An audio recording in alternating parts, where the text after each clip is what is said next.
Hello everybody, this is Simon, and we'll be running just Jackrabbit now, after what has to be the shortest run of the marathon.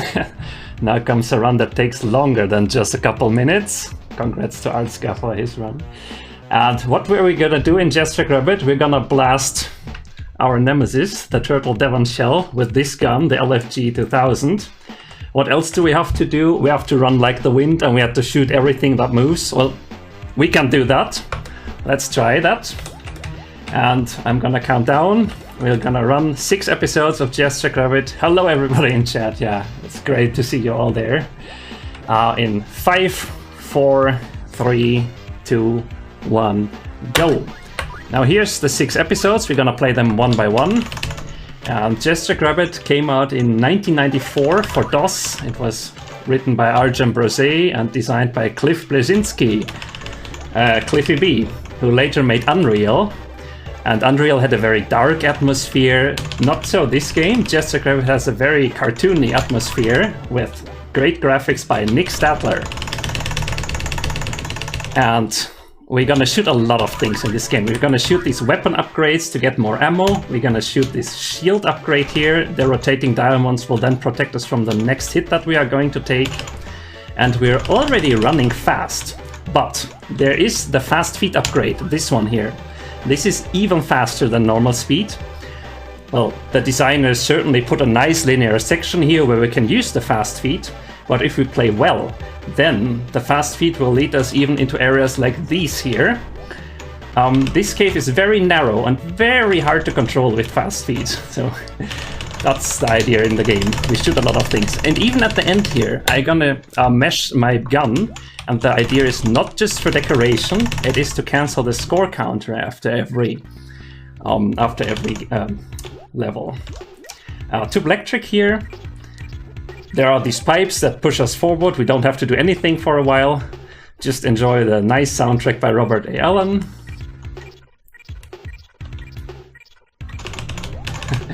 You want to live in a universe where Jazz gets more games than Sonic. I agree with you.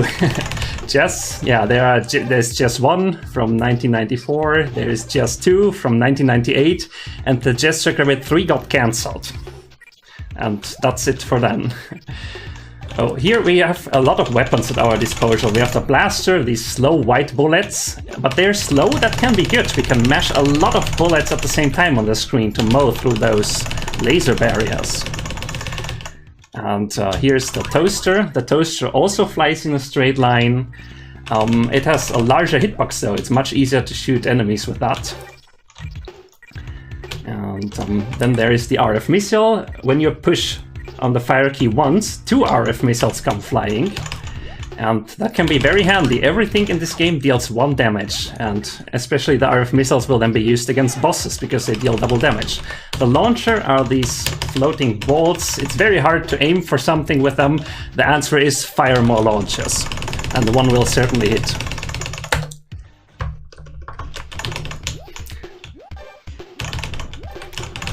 In Medieval, there are a lot of swords coming our way, and we can use our launcher here to kill the swords, because again that guarantees that something will hit the swords. It's very hard otherwise to shoot up and down. There's a lot of hidden speed tech here. For example, here I'm pushing down to accelerate slightly faster downwards, but it's just a micro optimization. The airboard has given points where you get it, and also a given point where you lose the airboard later on. We don't have it for the entirety of the level. Some walls open when you shoot them. Usually there's just secrets behind it that we don't care for, but that was a true shortcut. You can fire as many bullets as you can spam by mashing. There is rapid fire in Just Jackrabbit, but ideally you fire faster manually than with a rapid fire. Therefore, in the speedrun we do not take the rapid fire. Although when you play casually, that's certainly nice, so you can just hold down the button and many shots will come out. Here we get several invulnerabilities in this level. We skipped the first one already, and now there's the second one here. And I made a small mistake. That means the second invulnerability will not run until the very end of the level, but I can still skip the third one that is here by doing a damage boost later. Damage boosting works by turning around before you get hit. Can go here, and then we get some iframes and can run through all the swords. Coming up is the first boss of the game. There are 6 episodes. Every episode ends with a boss fight. Mash RF missiles, because when both missiles hit, you deal double damage. That was a good boss. He only made 1 hop. And after the boss fight, you stand in the top left corner of the boss to minimize camera panning. Now, that was the shareware episode. Here's the 5 other episodes. This is the first episode that you had to buy back in the day. The shareware episode was very widespread, but these ones you had to buy. This is Letni, the world inside the computer. Letni spelled backwards is Intel. There's a lot of puns in these level titles if you look for them. We shoot bugs. We get fast feet. The fast feet upgrade is faster when you choose a harder difficulty. In episode 2 though, that's a bad choice because you just get this 1 fast feet upgrade and there's many extra enemies on hard to compensate for it. But later we can choose a harder difficulty on the later episodes because we get even more fast feet sections then and profit from that. Yeah, shareware. Today it's called downloadable content for money, but back in the day it was shareware. Get the invulnerability here and a shield at the same time here. If we have both, then the invulnerability will take precedence and the shield will only come out afterwards when the invulnerability has run out. Yeah, and we use the shield on the very last barrier here, just run through it. Next up is Technoir. It's probably my favorite stage. A lot of cool speed tech that we can do here. Right off the bat, we can look down to spawn enemies sooner. The spike bolts here are aligned slightly better when we look down as we come in, and then we damage boost off them. Again, look left while you take damage to be thrown towards the right. At the top left corner of the screen, there's the health bar. Purple means we can take 1 more hit, like this, which shouldn't happen. But now, next hit will mean a death, and we try to avoid that. Here's the parrot. The parrot just trails behind and shoots at enemies. It rarely hits though, because we're usually moving too fast. But the parrot also counts as an extra hit. If we get hit for the next time, we're gonna lose only the parrot.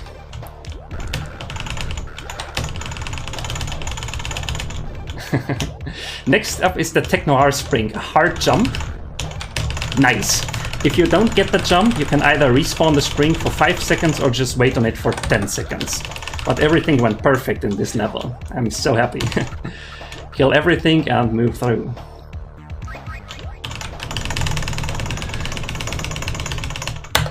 Next up is Orbitus. Orbitus consists of pipes. A lot of pipes. Blue pipes and bouncy walls that look like pipes.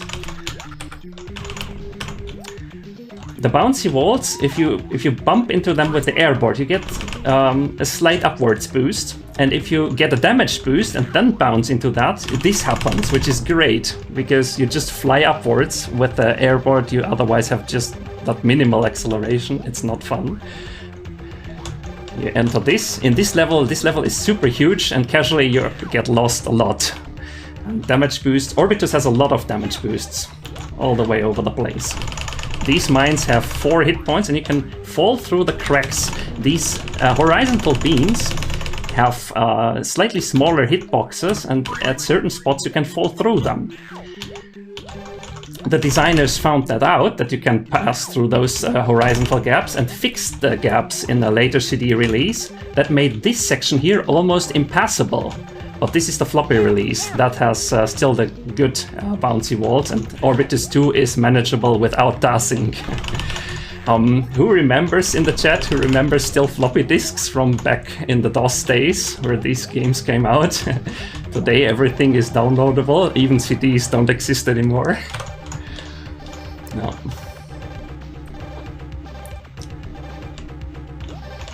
And that is Orbitus, lots of bounce, bounce, bounce. And coming up is the boss after 3 high-tech planets. What boss did the designers put into the game? An ostrich. I don't know how high-tech is that, but that's the boss we get here.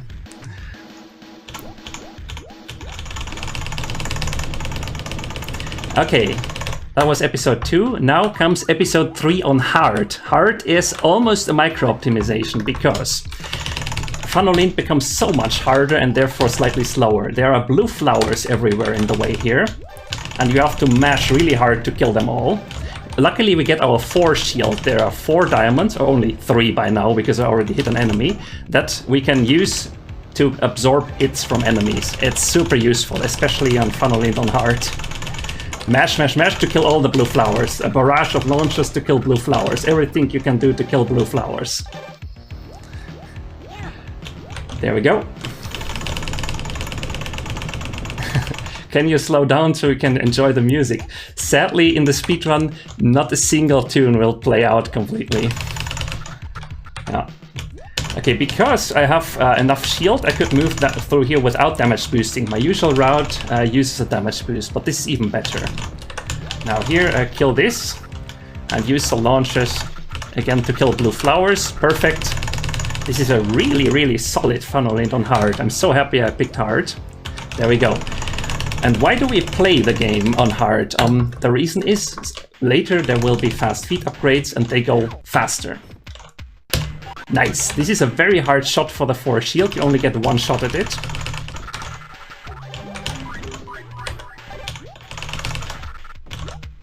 And if you touch a hazard like these fires with the 4 shield, you get iframes from the 4 shield. That's strange, but very useful, of course, in the run. And now here, enjoy the fast feed at 12 pixels per frame on hard instead of 10 pixels per frame on medium.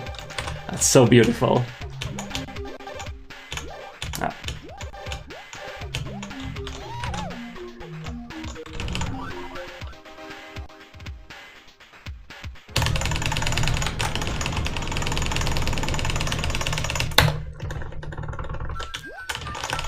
Here is Mega Base. In Mega Base we have a lot of enemies with several hits. These turtles here take 3 hits, and therefore I will use the RF missiles for the rest of the stage.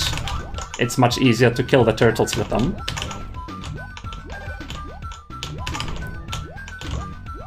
The sparks from To Electric are back, haunting us. They move through walls. Get the invulnerability. I have tried to remove this invulnerability from the speed route, but I had no success so far because there's just so many rockets in the way. These springs move on a level timer. Sometimes they're hard to anticipate where they are.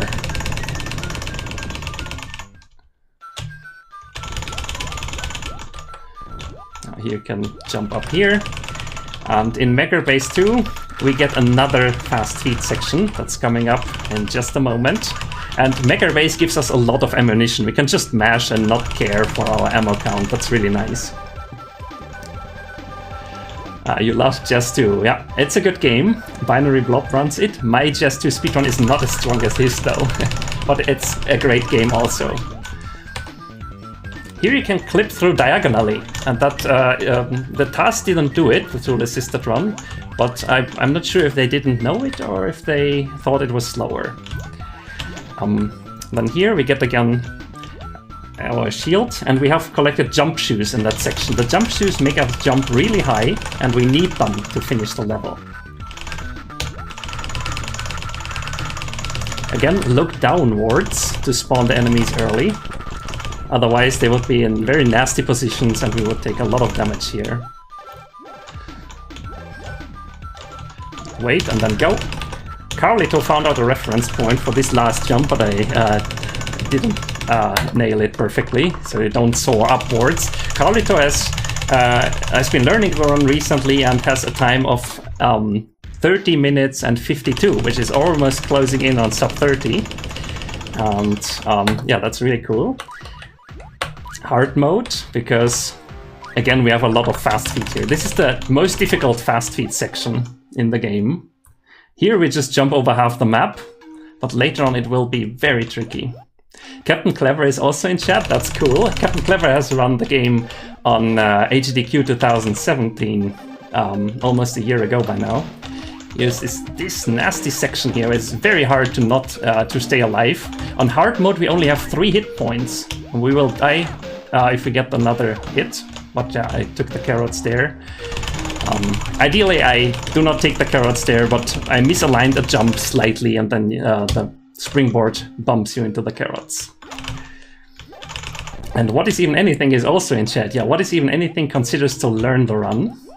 The first runner of this game was Vortail back in 2013 and 14.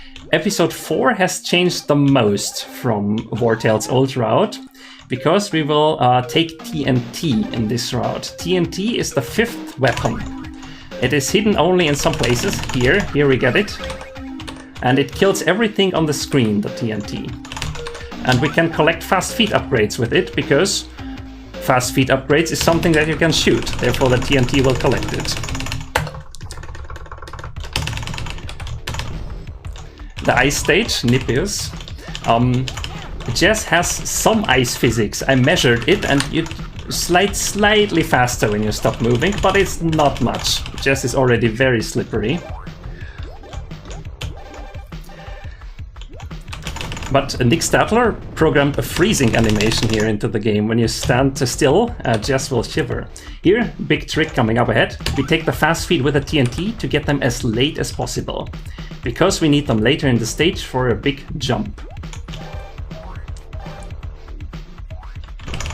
Take damage once, it's fine.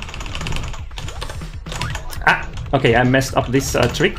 That means I won't be able to do the jump because my fast feet will run out here. Otherwise you could jump up here, and that saves about 3 or 4 seconds. Very hard to get it right. And I will spend all my shields on this map deliberately, because in the next map I want to die on purpose.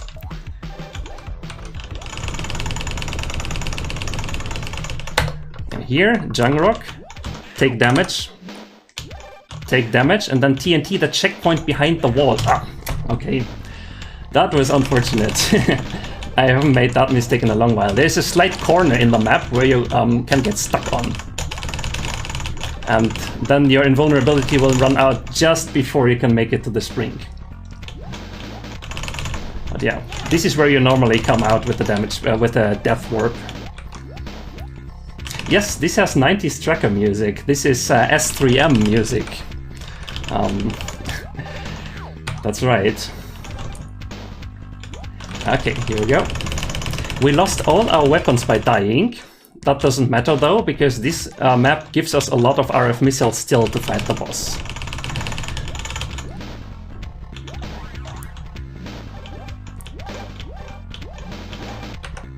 Yeah, failing the death warp was not a big loss. It's maybe 10 or 15 seconds at best, but it has easily been the biggest mistake so far in the run. Everything else was really good though, so I'm still super happy.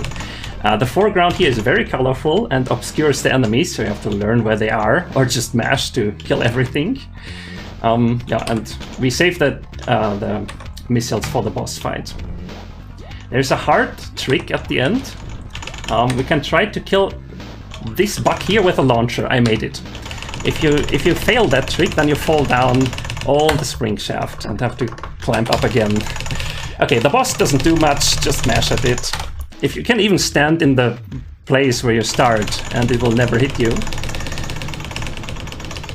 Okay, episode 5, we play that on medium again, because even though it has fast feet upgrades that would be faster on hard, it will put too many enemies in our way. And therefore medium is the fastest choice for a human. There is a tool-assisted speedrun for Jackrabbit by Ilari, Mothwires and Slamo. It plays on turbo difficulty because it can. Everything on turbo difficulty gets another hit point, and otherwise the game plays exactly the same as on hard. You have 3 hit points and have the fast feet upgrades at maximum speed. The enemies in Marbalera here have a lot of hit points, we get to mash a lot. How many keyboards did the game cost you? Interestingly, this is still my first keyboard. It's a good, trusty mechanical keyboard. Yeah, this red gem here takes us to a bonus stage if we collect it, but we do not collect it because the bonus stages are not required in the any %. And if you collect the gem, you have to exit the bonus stage and lose time. You can damage boost a lot as a micro optimization. For example, here to turn, can do this. But you also always have to watch your health. In the marathon later I might collect some carrots in dream pipes because that stage will be nasty. But other than that, all these strats are my normal record attempt strats, and these are damage boosts are reasonably safe. Kill that. And now we get carrots again. Now comes a very scary damage boost. But I got it, nice. If you miss that, again you fall down all the way to where you came from. Yeah, the meshing is awesome. Thanks. In that year, while I have been running Jazz now, since September 2016, my meshing has improved. I came into Captain Clever's chat one day while he was preparing for AGDQ, and I said, nah, my meshing is still not that good. And Captain Clever said, oh dang, then you have to really practice or make up everything with your movement, because this game surely has a lot of meshing. Where do I want to go? Not here. Up here. Sluggion, everything in Sluggion, this place here, looks the same. You have to memorize where you have to go. There's a shortcut here. Again, this map is one of the few that has shortcuts that break open by shooting. Usually the breakable walls just contain goodies for you to collect, but we don't need those. And these little turtles in the way. There's always one slug and then these turtles. And the turtles do not damage you, but they soak up your fire. You have to fire a lot of bullets. Next up is Dream Pipes, that's the water stage. We have to shoot at the red switches on the wall there to raise the water level. Swimming is slow though. Ideally we avoid swimming as much as possible, but here we need the water to reach up here. But if we can manage it, we jump across the surface. Because that's slightly faster. Like in Mega Base, we can clip diagonally through the blocks here. And this switch, we can shoot it from the right. I found out this at the beginning of the year. And then Captain Clever was really happy to show that trick in his GDQ run. It was a day or two after we found that out, and he still managed to build it into his route, and yeah, credit me for the run. I was so happy when I saw that he was using that newfound trick. Yeah, the speedrun community around Jackrabbit is not that big, but we have 4 runners that have ever run full game. Get into the pipe.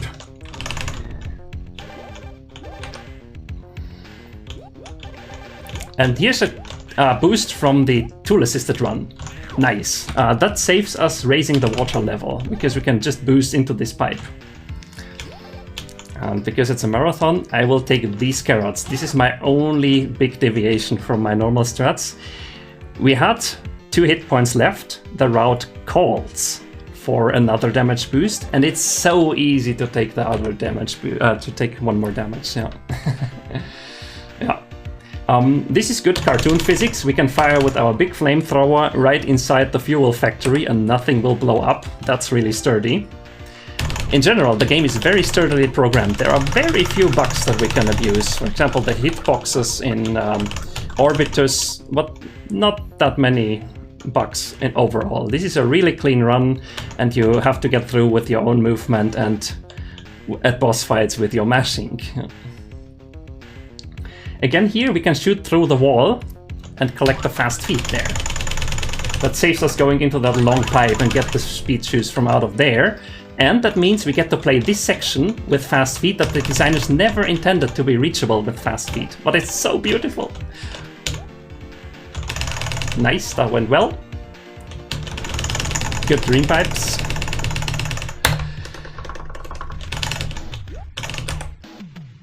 The old mash. And that's it.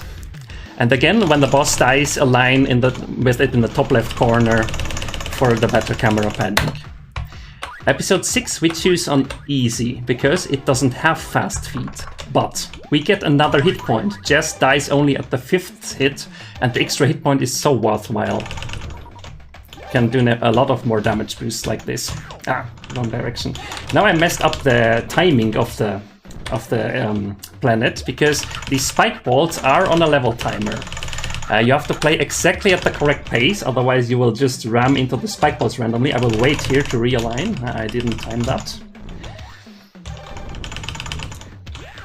And I will go for the safety carrots here. Whoa!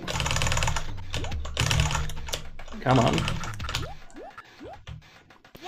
Because there's some exciting speed tech that I want to show near the end of the map here. These clamps are on a spawn timer. That's really handy. Still, it's very scary to jump through them.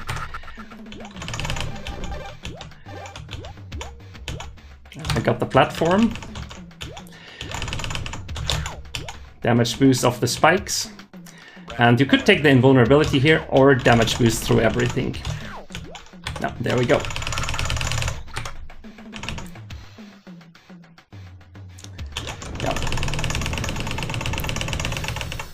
Fast Rock 1 is really volatile. It's a cool stage if you can nail it, and I love playing it. Fast Rock 2 is comparatively easy in comparison to the first.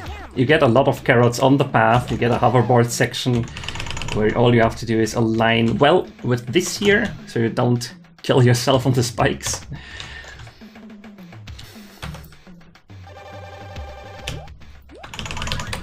And kill the enemies in the way. There's a mashing test here. If you can move to the right without stopping and still kill all the enemies while mashing, then you have passed the mashing test. We're nearing the end of the run. Chrysalis is the next planet, and after that battleships. Chrysalis has probably the most awesome piece of music in the entire game.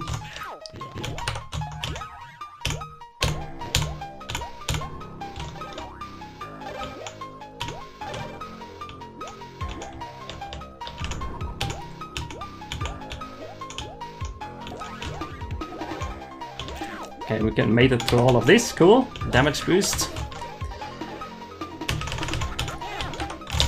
And line onto here. This gap is really hard to shoot for. You have to swivel in the air to make it in here.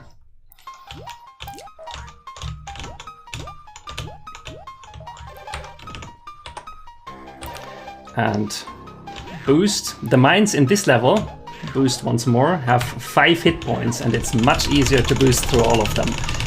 Except for the last hit, we save the final hit for later in the stage because it's even more useful.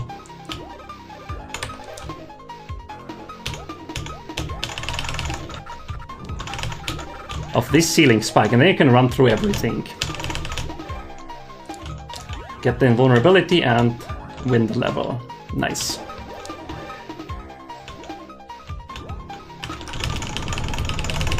This level used to be a big run killer when I was learning to run. Very scary. And now battleships. Battleships consists of one main trick to kill the boss in the second map quickly. We will see. That was Vortail's big skip. Vortail was the first runner, and he found a skip in the second map of battleships that saves about 50 seconds. It's the biggest save in the entire run. These levels don't have exit signs. They have these bosses. These are bosses. You have to kill them to pass the level.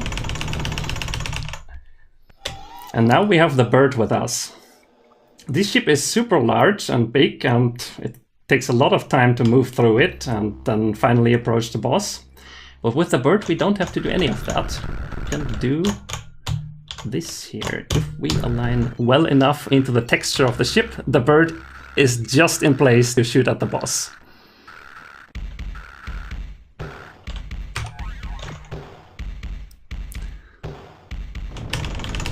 Coming up is the final boss of the game. Time will be when the screen turns dark after the score counter. Oh, solid boss. I killed him before he jumped. That was good. And time. Ah, that was it. That was just Jackrabbit. Although his plans to destroy Keratos have been thwarted by Jazz, Devonshell has escaped. And that's important because you need to have a plot for the second game. Look out for Binary Blobs' runs of Jazz 2. His runs are awesome, it's pure magic. While aboard Shell's mega battleship, Jazz finds a map located in the ship's main computer, alerting him of the whereabouts of Princess Eva Earlong. Yeah. At the end of every episode, you get to see a cutscene by Nick Stadler. GG, everybody, thanks so much, yeah. Crusader is already here. Yeah, Crusader will run Grand Theft Auto 2 after this. Thanks so much. Awesome run, yeah, thanks.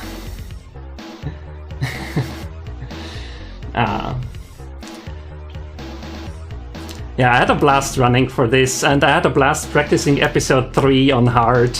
That's almost a swag strat, but the theory is if you can nail a good funnel in on hard, then you save 1 or 2 seconds in the later stages, and this is the top level strat. I use that from now on.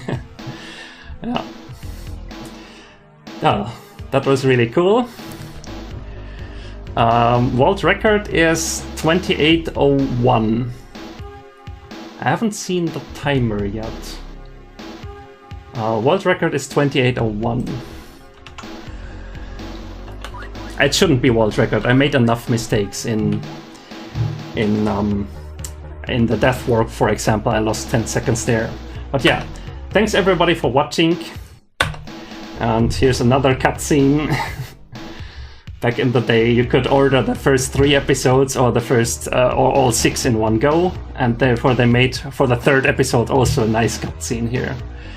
28:51-ish. That's perfect. My goal was to get a 28. Awesome, thanks.